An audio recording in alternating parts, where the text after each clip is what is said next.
Hello good morning दोस्तों, good morning. Last video में बहुत फैंटास्टिक तरीके से फार्मूले को सिद्ध कर दिए थे। एलएचएस इक्वल टू आरएचएस समाधान। आज उसी को आगे बढ़ाते हुए आपको समीकरण को हल करना बताएंगे। ठीक है, कैसे समीकरण को इक्वेशन को हल करते हैं। तो सो दैट लास्ट हम लोग लास्ट में ये सिद्ध किए थे क्या, ये सिद्ध किए थे उस वीडियो में कि हमारा जो है A square minus B square equal to A कोष्टक ए प्लस बी दूसरे कोष्टक में ए माइनस बी आएगा। ठीक है, और कैसे आया था, ये ए का ए में होगा ए स्क्वायर और ए का अगेन बी में होगा minus A B, then B का इसमें होगा दोनों प्लस ए टू थ्री तो ये प्लस आएगा इसका, बी का इसमें होगा तो आ जाएगा बी स्क्वायर, फिर माइनस ये प्लस है और ये एच स्क्वायर को लेकर हमने चला था और ये आ गया था A square minus B square मतलब ये आप एच अभी जो टोटल हो गया था ये लास्ट वीडियो में आपको मैंने बताया था। वीडियो के लास्ट में यही मैंने बताया था। अब हम क्या करेंगे उसी को मतलब ऐसे उसमें आर्ट फार्मूले जो है ना ये ऐसे बहुत इजीली सॉल्व हो जाएंगे, उसमें कोई इशू नहीं है, सब ऐसे ही सॉल्व हो जाएंगे बहुत आसान। एक और है चौथा एग्जाम्पल देख लेते हैं फिर उसके बाद क्या करेंगे ना, एक क्यू वाला देखते हैं, क्यू वाला। ओके, क्यू में 8वां नंबर ले लेंगे, 7वें नंबर को हम सॉल्व करते हैं 7 नंबर फार्मूला के लिए। बाकी आप देख रहे हो गया 4 5 6 आप आराम से 4 5 6 आप आराम से सॉल्व कर लेंगे। 7 नंबर हम जो है उसको सॉल्व करते हैं। क्या करेंगे, ए क्यूब और minus B cube equal to ये ब्रैकेट में आया था जहाँ यू माइनस बी दूसरे क्वेश्चन में आया था, दूसरे ब्रैकेट में आया था A square plus A B plus ये बी स्क्वायर। ओके, ये तो और आसान है, इसमें ऑलरेडी ये बना हुआ है तो हम यहाँ फ्रॉम आर एच एस से चलेंगे। ये आर एच एस ये क्या है आर एच एस से हम जैसे चल रहे हैं तो ये आ रहा है आर एच एस में क्या है ए माइनस बी और दूसरे ब्रैकेट में आ रहा है A square plus A B और प्लस ये बी स्क्वायर। ये है ये दिया आर एच एस इतना दिया है तो हम इजली क्या करेंगे यहाँ पे इसके फर्स्ट टर्म को इसके सभी टर्म में मल्टीप्लाई करेंगे। तो इसके फर्स्ट टर्म को इसमें मल्टीप्लाई किए तो ये ए स्क्वायर है, ए स्क्वायर है, it means you know why का स्क्वायर मल्टीप्लाई वाई है, वाई की पावर 3 आ जाएगा, एक्स स्क्वायर है और मल्टीप्लाई एक्स स्क्वायर एक्स है तो एक्स क्यू आ जाएगा। मैंने ये सीखा मल्टीप्लिकेशन में। ऐसे जेड का स्क्वायर है और ये जेड का मल्टीप्लाई आएगा, ये जेड क्यूब होगा एक्स है, यहाँ पे आ जाएगा ए क्यूब। हाँ, आफ्टर देन ए का इसमें आएगा मल्टीप्लाई होगा दोनों के है तो प्लस ए स्क्वायर पी और देन ए का इसमें मल्टीप्लाई करेंगे लास्ट पॉइंट पे तो ए पी स्क्वायर। ओके, ये हो जाएगा A B square. Then minus B का ए में मल्टीप्लाई करेंगे तो माइनस ए स्क्वायर बी और माइनस बी का इसमें जब मल्टीप्लाई हो जाएगा तो ये सेकंड टर्म में इसके ये हो जाएगा माइनस ए बी स्क्वायर और देन बी का लास्ट पॉइंट पे बी स्क्वायर में मल्टीप्लाई होगा डी क्यूब। अब देखते हैं क्या है कि आप देखो ये ए स्क्वायर बी और प्लस ए स्क्वायर बी है और minus A square B, it means this is nothing zero and A B square plus A B square minus A B square ये नथिंग जीरो और ये आ जाएगा बचा क्या remaining ये बच रहा है क्या बच रहा है ए क्यूब और minus A cube direct A R L H S. तो ये प्रूव हो गया कि R H S equal to L H S या हम कह सकते हैं L H S equal to R H S, ये आपका सिद्ध हो जाता है। ऐसे जो है आपका भी ऐसे सेम यहाँ प्लस है और यहाँ पे प्लस रहेगा, इस पॉइंट में माइनस है, मल्टीप्लाई करेंगे तो सेम ए क्यू प्लस बी क्यू आ जाएगा। इजी वे में आ जाएगा, नो इशू। ठीक है, ऐसे आप ऑटो फार्मूला बहुत आसानी से सॉल्व कर सकते हैं। आप खुद से सॉल्व करके देखो, ये इजी है आपको।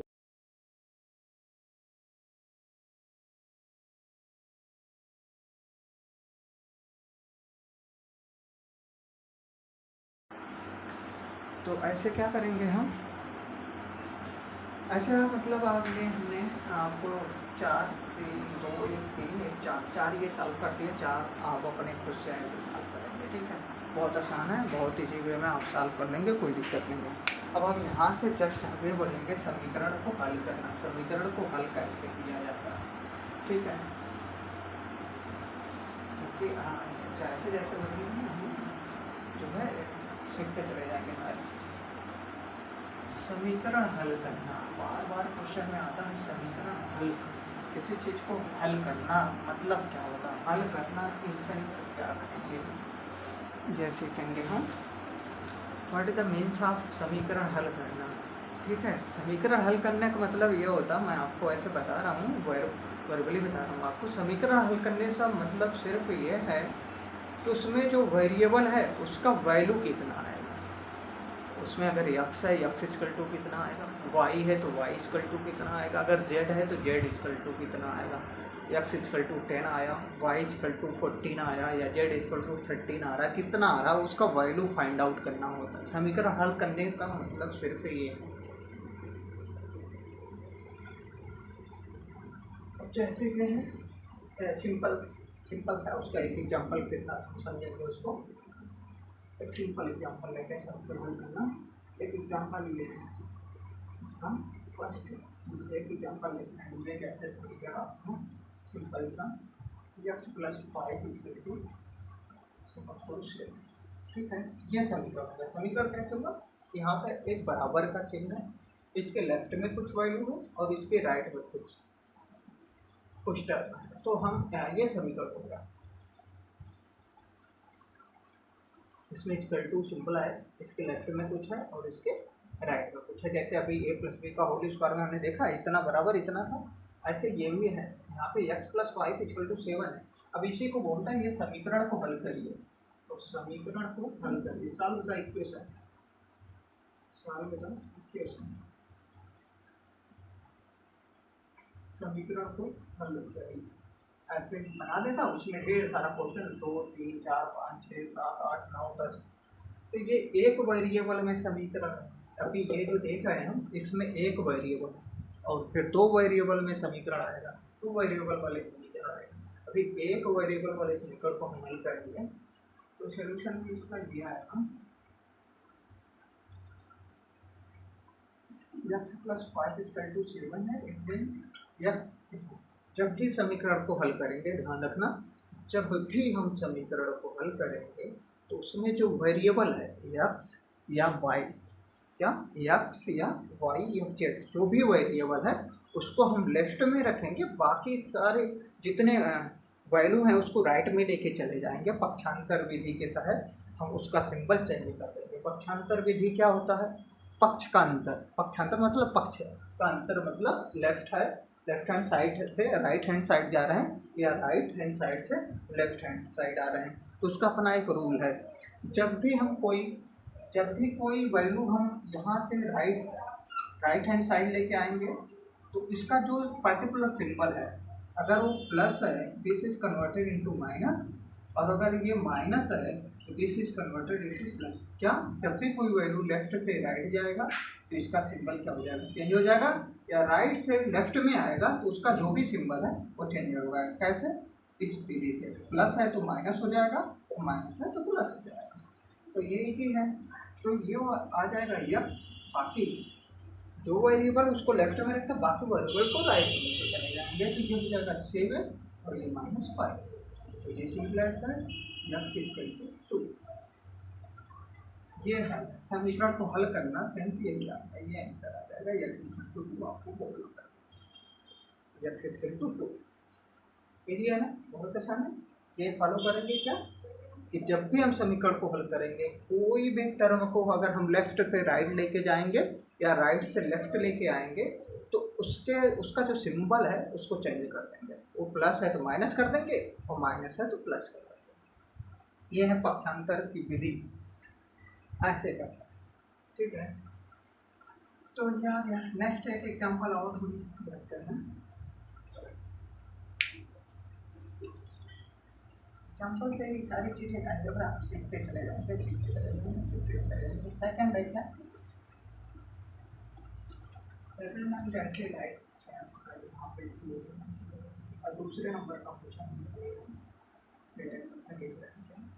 कि X 2x plus 3 equal to X minus 2, यानी लेफ्ट में भी x आ गया और राइट में भी x आ गया। यहाँ पे कैसे था, लेफ्ट में ही था, राइट में नहीं था x, यहाँ लेफ्ट में है x, तो how to we solve this question. So this is very easy. We are follow the Pachhantar Vidhi. Okay. Which symbol is if positive, then change if we are take that value on left side, that symbol is change plus 2 minus 2 plus. अब वो हम follow करेंगे उस symbol को और ये solve कर लेंगे इजीली, नो इशू। तो क्या करेंगे हम, अभी क्या करेंगे, हमेशा हमारी कोशिश ये रहेगी जो वेरिएबल है उसको हम लेफ्ट में लेके आए, बाकी वैल्यू को राइट में लेके जाएं। तो ये है यहाँ पे सोल्यूशन इसका दिया है काम। सोल्यूशन में सबसे पहले ये क्वेश्चन को नोट कर लेते हैं, 2x प्लस 3 और इसका x माइनस 2। तो जो भी वेरिएबल है उसको लेफ्ट में लेके आएंगे, 2x minus x equal to या माइनस 3 और ये 3 इधर जाएगा माइनस हो जाएगा -3 और यही -2 ऑलरेडी यहाँ पे है तो ये आ जाएगा।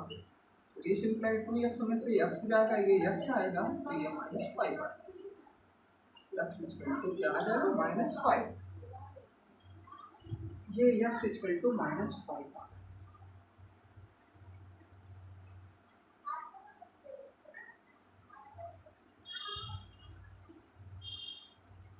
ओके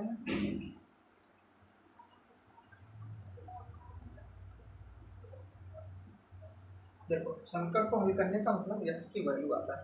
अब हमें क्या करना है, अब हमें कैसे हम मतलब कैसे क्लियर हो जाएं, खुद से कैसे सेटिस्फाइड हो जाएं जो हमने वैल्यू लाया है वो करेक्ट है कि नहीं है। एक्चुअली जो हमने वैल्यू फाइंड आउट किया x इक्वल टू 5 आया या y इक्वल टू 3 आया या z इक्वल टू 4 आया, जो भी वैल्यू आया वो करेक्ट है कि नहीं करेक्ट है, ये तो श्योर होना पड़ेगा ना कि कहीं हमारा कैलकुलेशन गलत हो गया या by mistake x equal to यहाँ पे -5 आ रहा है, तो ये अगर थोड़ा सा मिस्टेक हुआ है तो -4 या 5 अदर वैल्यू अगर आ रहा तो हम कैसे ये श्योर हो जाए नहीं ये आंसर जो आ रहा है x equal to -5 this is correct, कैसे हम क्लियर करेंगे इस चीज़ को।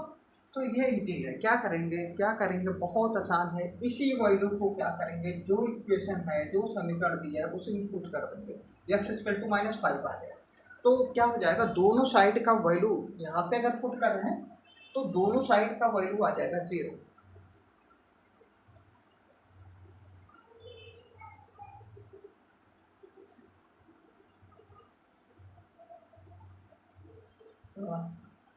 दोनों साइड इसकी वैल्यू जैसे हम पुट करेंगे दोनों साइड क्या होगा देखते हैं, पुट करते हैं। ठीक है, यहाँ पे क्या आएगा, तो यहाँ पे आ जाएगा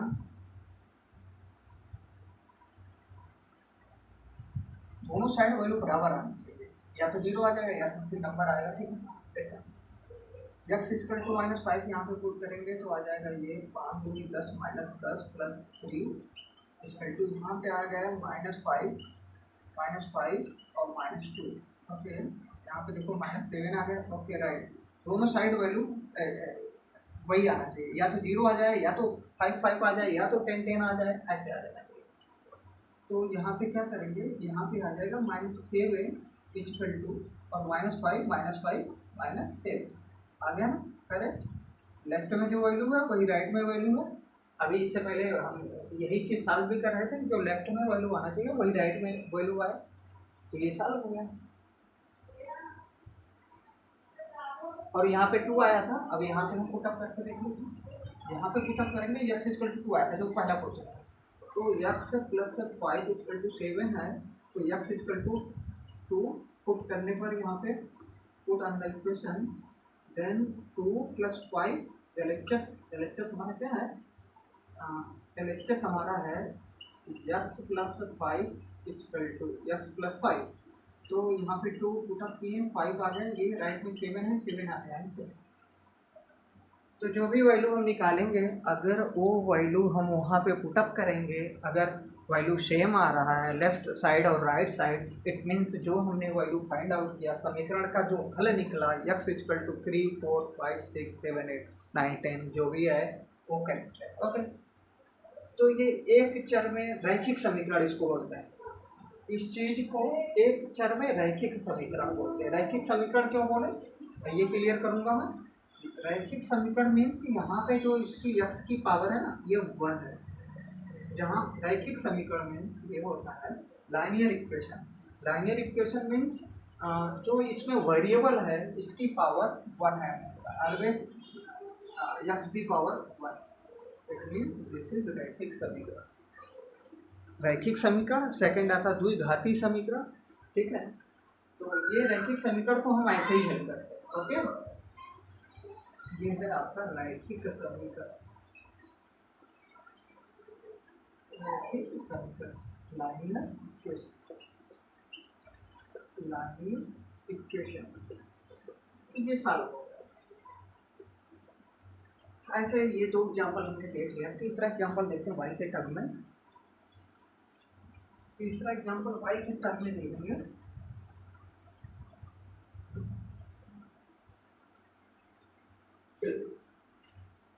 तीसरा एग्जांपल है y के टर्म में क्या, कि 5y - 2 = 7 -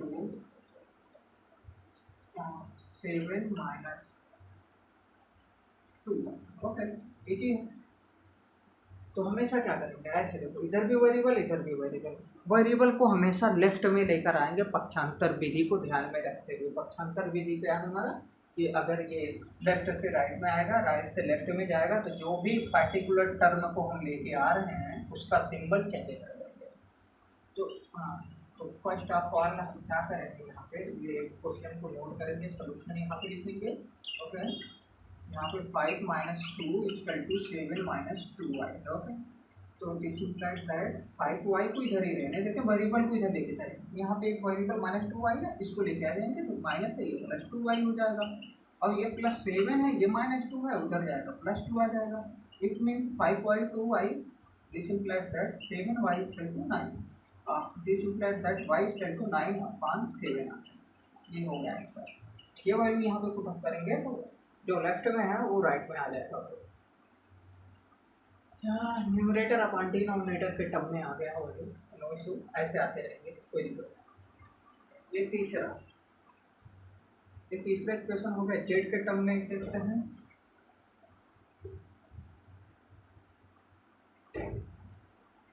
सपोज करो ये 9z है प्लस 2z है -3 है = 7z है प्लस 2। अब इसको सॉल्व करना है तो इजी है। यहाँ पे 9z है 2z है, इसको आइडेंटिटीज यहाँ पे नोट करेंगे। तो ये सोल्यूशन क्या है इसका, तो ये 9z है और ये +2z है और 7z इधर आ जाएगा, -7z हो जाएगा और +2 उधर है, ये -3 उधर जाएगा, +3 हो गया। ठीक है, ये 7z इधर है, -7z हो गया। तो दिस इम्प्लाइज दैट 9 to 11, अब 11 में से 7 जाएगा तो ये आ जाएगा 5। ओके, 9 और +2, जो प्लस प्लस है पहले जोड़ लेते हैं, जो प्लस रहेगा उसको जोड़ लेंगे, जो माइनस है फिर मिटा देंगे।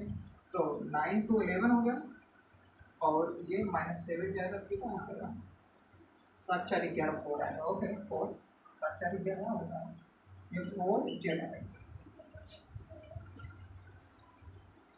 4z = आ जाएगा 2 + 3 5। इट मीन्स z = आ जाएगा 5/4। ये वैल्यू आ गया न्यूमरेटर अपॉन डिनोमिनेटर में, नो इशू। तो ये वैल्यू ऐसे ही रहेगा। तो ये आसान है, एक चर में रैखिक समीकरण। Today I am describe about two one linear equation how to solve. This is very easy. in our first written solution, that equation written added here, and all value which is belong to variable that is come to in left side, and all value which is related to constant take to the right side with the follow the आपका जो equation समीकरण पक्षांतर विधि उसको हम follow करते हुए उसको हम वैल्यू को इधर उधर दोनों लेफ्ट और राइट में लेके जाएंगे, और देन जो मैथमेटिकल एडिशन है सब्ट्रैक्शन है उसको फॉलो करके और डिवीजन है उसको फॉलो करेंगे और वैल्यू फाइंड आउट कर देंगे। ये बहुत ही ईजी है। Thank you, have a great day, nice day, thank you.